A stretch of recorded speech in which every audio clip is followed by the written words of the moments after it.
Hi, I'm Jeff Patterson with Home Repair Tutor, and kitchen storage is something we all need more of, right? Or maybe we just need to throw more stuff away or not buy more stuff. Well, regardless, if you need more storage, I'm going to show you how to build sliding trays that fit underneath your kitchen sink cabinet.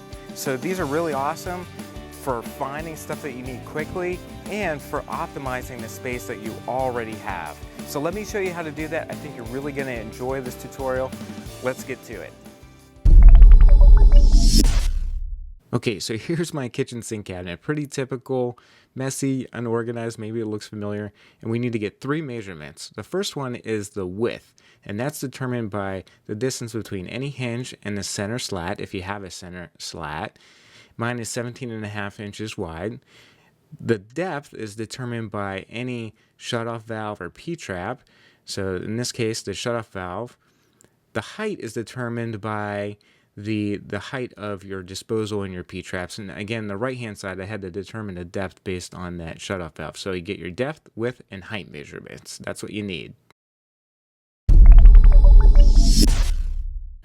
You need about 4 to 5 pieces of 2 by 2 foot 3/4 inch plywood. That's why you set the circular saw to 3/4 of an inch.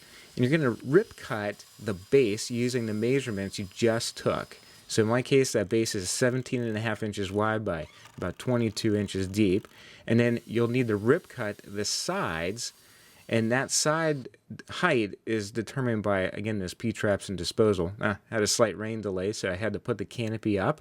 And then you'll want to glue and pre-drill. So you have to pre-drill the sides of the base and then screw the side to place using 2-inch wood screws and a rafter square to make sure that the side is exactly 90 degrees to the base.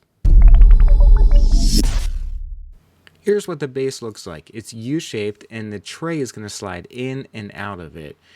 I used soft close drawer slides, 16-inch slides, and had to account for the width of the slides. In this case, I have to make the width of my tray 1 1/16 inch less on the sides to account for those slides. And then I also have to account for the 3/4 inch plywood on the sides and the back. So the new drawer width is 17.5 minus 1 1/16 for the slides, minus 1.5 inches for the plywood. So my new width is 14 15/16.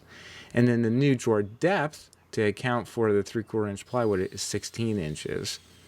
So I cut the base for the tray, excuse me, and then I cut the sides. Again, you have to account for the 3/4 inch plywood on all 4 sides, like I'm doing here, and then had to measure the height to cut the sides to the right height.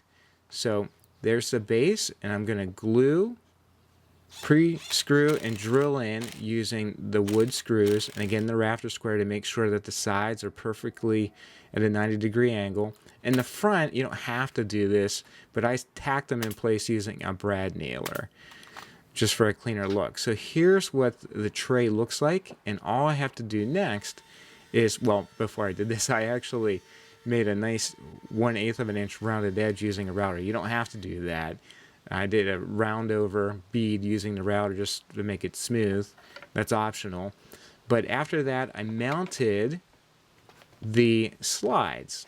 I set the depth of the slide about 1/8 of an inch back based on the directions, pre-drilled. And the nice tip here is if you don't want to go the whole way through, you can put a piece of blue tape on your bit to make sure you don't go the whole way through the side. Pre-drilled and then screwed them into place. You'll notice the 3/4 inch spacer there. I used that so that the drawer is lifted up off the base a little bit. And then finally, if you want to, you can add a protective coating to the base and the tray. Slide the base into the cabinet at an angle so you can avoid the P-trap or the disposal. And make sure you dry fit it and it's where you want it to be. Pre-drill some holes about 5 to 6 inches in so that the screws aren't noticeable in the overhang portion of your kitchen cabinet. Then drill in 2 2-inch wood screws down into through the base and into your kitchen cabinet. That should be enough to hold it in place. And then you can place the tray into the base. So I did the exact same thing on the right hand side where the disposal was. And as you can see here, the trays slide out and you've got great kitchen sink storage now. So this is what it looks like, and the doors close, everything is good to go. Okay, so this is a really awesome kitchen storage solution for you. But if you think that it can be modified and made better, please let me know in the comments. I'd really appreciate it, and other people would too. And remember, if you haven't already done so, you can subscribe to my YouTube channel. Just go ahead and click the subscribe button. That way you won't miss a video, and a new video comes out every single Friday. They're meant to help you out with your home improvement projects. And I love doing this stuff, so that's why I make a video every single week. All right, thanks for joining me. I hope you have a great day. Again, thanks for joining me. I really appreciate your time, and I'll see you in the next video. Take care.